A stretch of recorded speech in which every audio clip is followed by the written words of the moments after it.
was born in Karbala in 1944.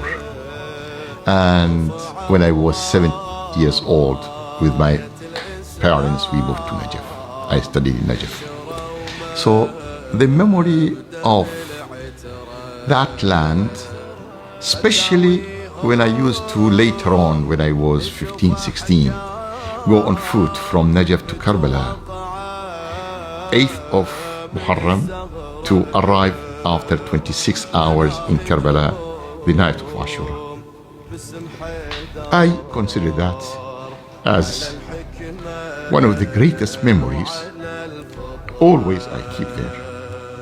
Not because I was born in Karbala, but I think that spirituality, that light of Iman, that concept of sincerity and giving everything for the sake of Allah subhanahu wa ta'ala is always in me.